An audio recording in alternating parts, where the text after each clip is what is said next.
What's up, everyone, and welcome back to HBCU Game Day. I am Symone Stanley, and we are here to talk everything Week 6 HBCU football, including the halftime shows, because we are going to react to the very first HBCU Band rankings. I am Symone Stanley. He is Wilton Jackson. Wilton, how are you feeling? Doing good, Simone. Glad to be here. Of course. So this is Week 6. We're going to get in everything that's Week 6.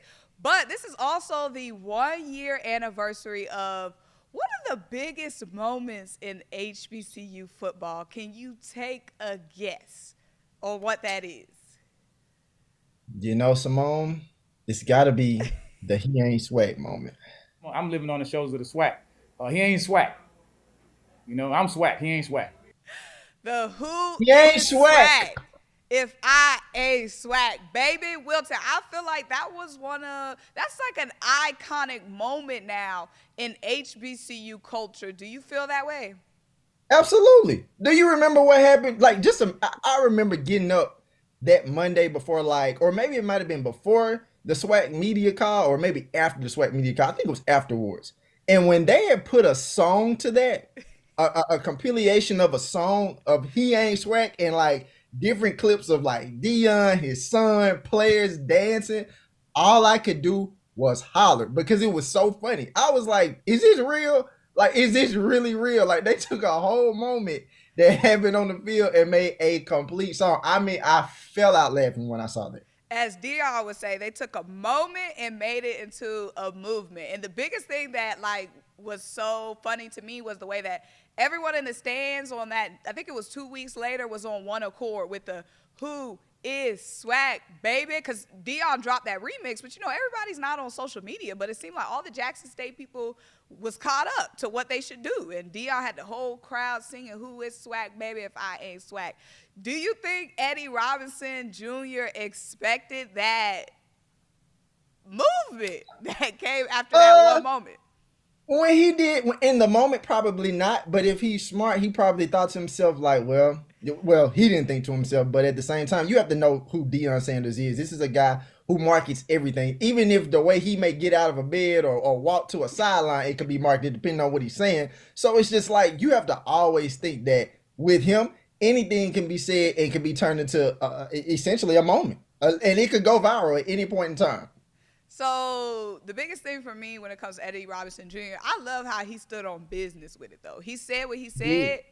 He didn't take it back. When he was asked about it afterwards, he stood on business. He ain't SWAC. I'm SWAC, baby. So I do appreciate Eddie Robinson, sticking to what he said. Absolutely. And in a way, was he lying in terms of saying that Dion wasn't SWAC? In terms of Dion coming up in the SWAC?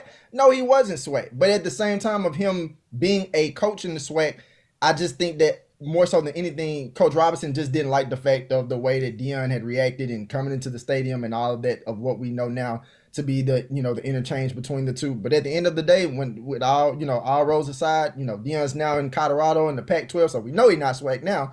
But at the same time, it's just it was a moment that we can all look back, appreciate, and most certainly we can laugh. And even with Deion Sanders now gone, people are still using that phrase, Who is SWAC, I'm SWAC. So it's just something that was just, now it's ingrained in HBCU culture. Who is SWAC? And I can assure you, it'll come up next week when Jackson State plays Alabama State for homecoming. So mark that on your calendar.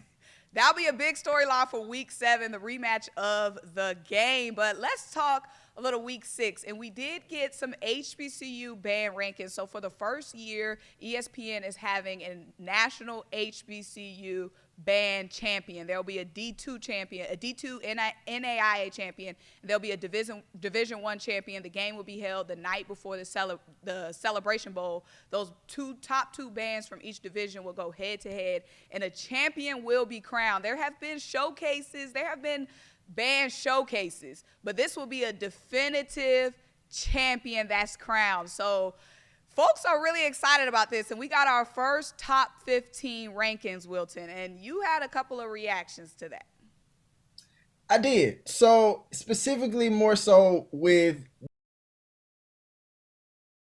bands, I didn't necessarily agree with the fact, and Symone correct me, agree with the fact, and Symone you, we were just talking before the show.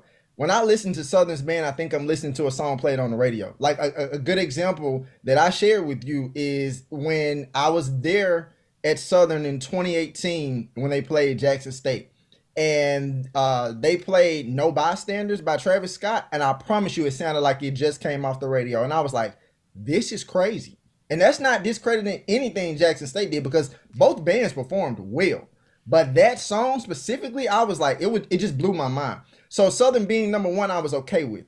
But under Southern, I want to say it was North Carolina A&T and Bethune-Cookman. Great bands. Respect both bands. I don't think they're above Jackson State, especially not this year. The Sonic Boom of the South playing really well. They've had great performances so far this season. I probably still would have put Jackson State at number 2. Then you can go back and forth at 3 and 4 between North Carolina A&T and Bethune-Cookman there. Another one that I didn't see on the list that I thought would have been on there is Texas Southern, Ocean of Soul. This is a band that, you know, maybe some people are sleep on, but if you're connected to band culture, specifically HBCU bands, Texas Southern band is great. I always used to classify them in terms of like the harmonizing of music and songs and things like that next to Southern. I liked a lot of their arrangements. And of course, every band has their popular song or series of popular songs that they play. But I just kind of think a little bit more credit could have been given to Texas Southern. So Texas Southern is currently ranked 13 on the list. Where would you want to see Texas Southern on the list? I probably would have put Texas Southern potentially in the top 10. Oh, so just 3 spots. Come on, Wilton. I thought you were saying they need to be in the top 5 or something. Oh, no. I didn't say top 5, but they definitely belong in the top 10 for sure. So they're only 3 spots away from the top 10. So is there anyone in the top 10 that you don't think belongs there? So top 10, we have at number 10, South Carolina State, number 9, Prairie View, number 8, Grambling, number 7, Tennessee State, number 6, FAMU, number 5, Norfolk, number 4, Jackson, number 3, Bethune, number 2, North Carolina A&T, number 1, Southern. If you want Texas Southern in the top 10, who are you dropping out? South Carolina State. Ooh, you said that too quick. You couldn't even give them a little pause. And that's no disrespect. I'm sorry for my South Carolina State fans, band members. Like I love South Carolina State's band, but not more than Texas Southern. That's just me, just my thoughts. So you made me read through that whole list when all you had to do was stop me when I said South Carolina State at number 10. Well, October 15th, make sure you guys are tapped into HBCUGameDay.com. Have the app downloaded because then you will get the push notification. You'll be the first one to know the top 10. So October 15th, the top 15 will be shaved down to the top 10. We'll see if Texas Southern makes the cut because right now, Wilton, if they're staying where they are, they're not making that second cut. That's true. That's very true. All right, now let's get to the trenches. Week 6, we have a lot of pivotal games going down. Let's start in the SWAC, Wilton. We have Grambling State versus Alcorn. What are you looking out for in that matchup? You know, I'm looking out to see Symone has Grambling really turned that page. And for right now, coming into this week, it looks like they have. You know, obviously they've come in, you know, on a 3-game winning streak. But one thing about Grambling and Alcorn, and this is, I have to say this is Alcorn's homecoming. We know what homecoming games mean to HBCU programs. But I will say this. Playing at Jack Spink Stadium is a really hard task. And so I say that too because in the last 4 meetings between the two teams, you know, it's been both teams have won on their respective fields. And so obviously this game is at Alcorn, and the last time it was played at Alcorn was in 2021, and Alcorn won that game. So this could be a pivotal matchup into seeing who could, you know, some of the real early contenders in terms of potentially vying for, believe it or not, a spot to of who's gonna win the SWAC West crown. Obviously, it's still early. We're getting into that real pivotal part of the season, but it's getting interesting. But I want to point this out for sure. The last time Grambling started off with a 3-2 record or better was in 2016 and 2017. And I think if my memory serves me correct, those are 2 years where they won back-to-back SWAC titles, which also means they went to the Celebration Bowl. So I'm going to put you on the spot here. Who are you taking in that game? Because you always giving us your analysis, but you're not letting us know where you stand. I'm gonna give this edge, honestly. I'm gonna give this edge to Grambling. I'm gonna go against the grain. And I would usually pick Alcorn for a homecoming because it's a hard place to play. But I think Grambling gets this win. I think I think that they keep the winning streak going, especially if they get the ball going in their running attack with Floyd Chalk and Chance Williams. I mean, you're talking about two of the top rushers in the SWAC in rushing yards. They combined for 166 yards last week against Prairie View. And then you're talking about a Braves program that's giving up, more than 180 yards per game. So that could be a big plus for Grambling. And usually when that rushing attack is strong for them, Miles Crowley has a good game. He's had several games along, the last couple of weeks where he's been very efficient in the offense. 656 yards, 7 touchdowns, no interceptions in the last 3 matchups or in the last 3 games that he's played. So he's playing phenomenal. He's playing good football. They have a really strong, balanced attack. And that's something that Coach Hugh Jackson, talked about this week in his press conference and making sure that they maintain that balanced attack. And so, because it has breeded success for them, after starting 0-2 this season. All right, so game 1, Wilton's picking Grambling. Let's move on to game 2, Jackson State versus Alabama A&M University. We haven't talked a lot about Alabama A&M. What should Jackson State fans, SWAC fans expect from this matchup? I think you should expect a team that's going to be hungry, that's coming off of a bye week, and they have players getting back healthy. After talking to Coach Taylor in his press conference this week, he said he's still looking for that complete game. And one thing about it, the defense, it's no secret, has been the key to success for Jackson State this season so far. But now it's time to see, can they put all 3 phases, offense, defense, and special teams together, to get that win. And so you talk about special teams. The last time they were out, the kicker, Gerardo Beza, and punter Matt Noel were out. Obviously, they had Leilani Armenta she became the first kicker for JSU to get a kick in that game. So both the kicker and the punter should be back, according to Coach Taylor. That's a good thing because, believe it or not, they set up Bethune-Cookman with a lot of good field position in that game, although the Wildcats couldn't capitalize. So I'm looking to see what that's going to look like in terms of special teams. Obviously, the next element is going to be that rushing attack. I think Irv Mulligan and company and the running backs they have, Desmond Moultrie, Ahmad Miller, I think they get going in that game. That's going to be key for consistency. And also that's going to breed some consistency and trust for Jason Brown, who we've seen have success. And we've talked about this, Symone. Jason Brown can flat out, deliver the ball whenever he needs to, but it hasn't always been fully consistent. Will we see that Jason Brown this week? I hope that we do, because I kind of feel like they're going to need him against an Alabama team that's coming in strong on both offense and defense. So who are you taking? I'm taking Jackson State. And I also take Jackson State too because, if you're a defensive player for Jackson State, which I'm sure you probably know this as well, Alabama A&M's quarterback, Quincy Casey, former quarterback for Jackson State. T.C. Taylor was the quarterback's coach when Quincy Casey was there. So, I mean, obviously he had nothing but respect for Quincy Casey in this week's press conference. But if you're a defensive player, you have that on your mind. And for Jackson State's defense to be as strong as it's been this entire season, I'm still riding with the Tigers in this game. All right, so we have Grambling, we have Jackson State for Wilton's weekly picks. Now, this is a game that I think is the game of the week for Division I. FAMU versus Southern. Now, FAMU's defense has been carrying them in a lot of games, and Florida A&M fans have been dissatisfied with the way that their offense has produced. A lot of FAMU fans are saying the offense is slow to get started. And that could bite them when they play stronger teams like Southern. Are you worried about FAMU's offense? I'm very much worried about it. Like 1,000% worried. You know what, Symone? When I think about this game, you remember the movie Space Jam? Mm-hmm. You remember how the Toon Squad had that secret stuff in the bottle they had to shake up and drink a little bit, to get going? I'm going to need Jeremy Musa to get some of that.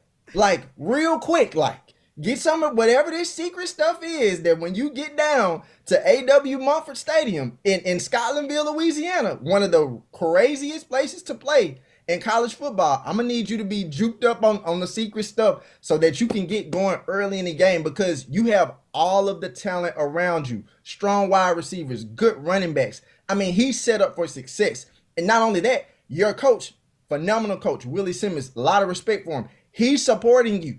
You can't let him down as a coach. And so when you think about that, granted, FAMU has had some issues up front along the offensive line. They'll still be having some of those issues with some injuries this week.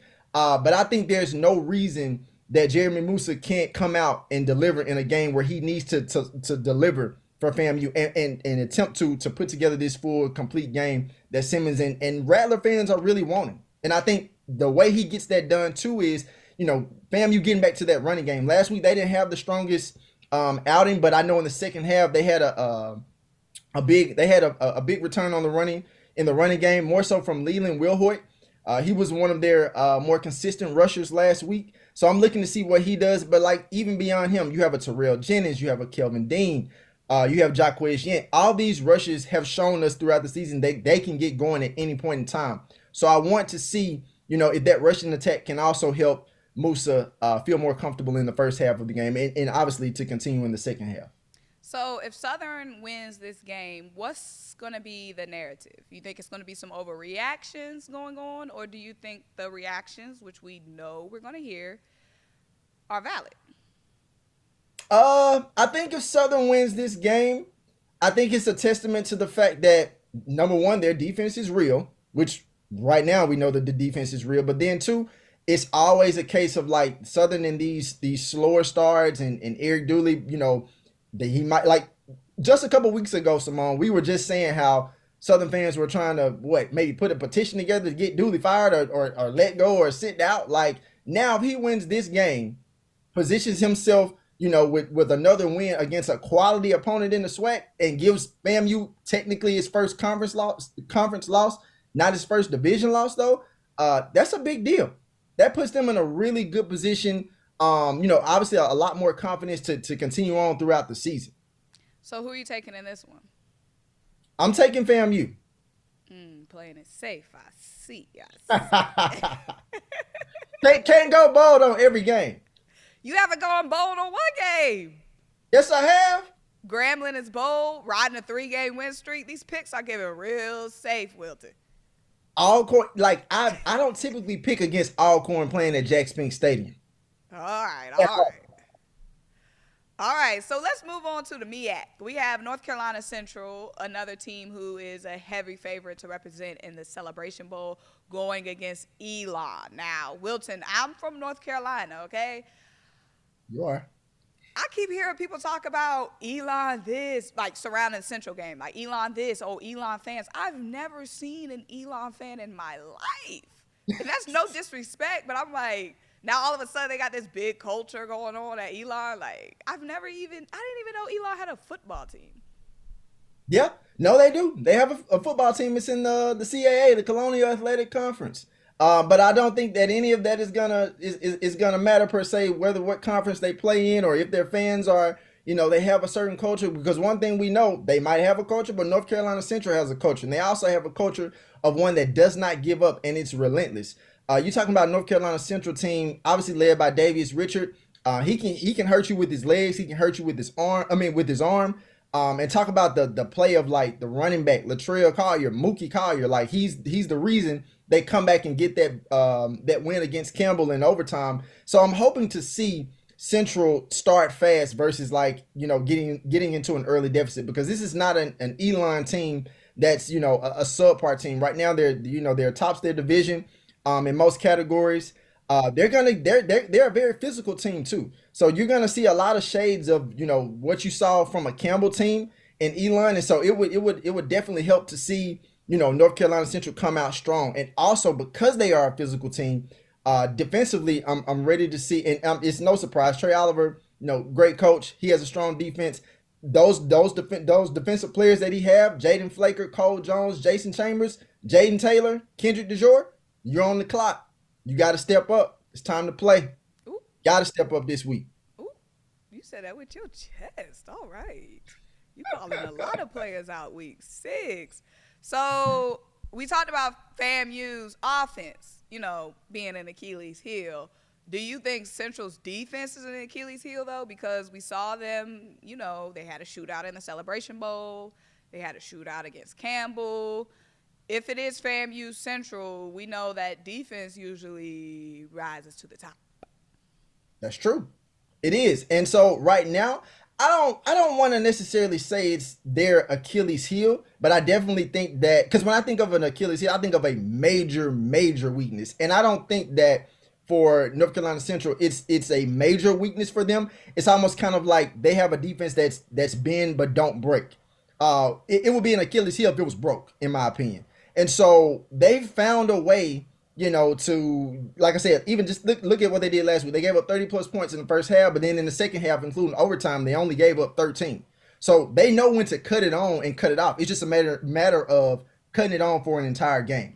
And I think that if, say, for example, if the Celebration Bowl was to be North Carolina Central and FAMU, I think it would be an evenly matched game. And you're talking about a person who just said last week or so, I don't know if I'm ready to say North Carolina Central is better than any other team that comes out of the SWAC. Well, who are you picking in this matchup? North Carolina Central or the ghost of Eli? I'm going to go North Carolina Central. I know somewhere Josh is probably, shout out to Josh at HBCU Nightly. I know he's going to be excited with me making this pick. But is Elon the favorite in this game? I think that I would say that they are the favorite. Being completely honest with you, they are the favorite. But I think that Central, like I said, anytime usually, and I'm gonna be honest, usually when I count out North Carolina Central, they find a way to win. So I'm picking them this week. I hope they don't let me down. All right. Well, let's move on to some Division II action. And the SIC has been real spicy. We have a big game this weekend. We have the defending champs, Benedict College, heading down to Alabama to face Miles. Now, this is a game that's going to be defense of Benedict versus an offensive powerhouse of Miles College. Miles' quarterback, Edwin Klein-Peter. What a name, first of all. What a name. He has scored 10 touchdowns, a mix of passing, a mix of rushings in the last 2 games. That offense moves. And then we know Benedict, they have a strong defense. So this is going to be a good matchup. What do you see in this one? Symone, I think Benedict comes out with the victory in this. And You I think couldn't even give it any anticipation? I think Benedict comes out in this one. Like they granted they got the win against Morehouse last week, but if you watch that game, Coach Chennisberry, coach at Benedict, he was not fully pleased with how that game went. He said that his team didn't win all 4 battles of the game. Those 4 battles meaning the battle of effort, limiting penalties, limiting turnovers, and registering explosive plays. So he wants to see them win all 4 battles, and I think this week you're gonna get that. Even though it's going to be a highly contested game against Miles, I think Benedict gets the win. I think they get a heavy dose of DeAndre Duhart running the ball consistently. He had a good game last week. Aeneas Dennis, their quarterback, I think he gets going as well. And I also think that Benedict, because they have such that strong defense that you just mentioned, I think they're going to limit Brandon Hicks and Miles's rushing attack from getting going in that game. Well, Miles has been without their starting running back. Daenerys Scott. He got hurt in the Alabama State game. So they are saying he's supposed to be back this week against Benedict. So that does add another, level, of course, to the running game. So I'm going to go with Miles this game. I'm going to keep it risky on here. You want to play it safe. Somebody got to make a risky pick. Yeah. Risk, reward, safe. Hey, we all got to make a decision at some point. All right, guys, that is week 6 for you guys' HBCU football preview here on HBCU Game Day. I am Symone Stanley. He is a Wilton Jackson. Make sure you guys are liking this video, leaving a comment, letting us know what you guys think, and, of course, subscribing to the channel. Until we talk to you guys next time. Bye.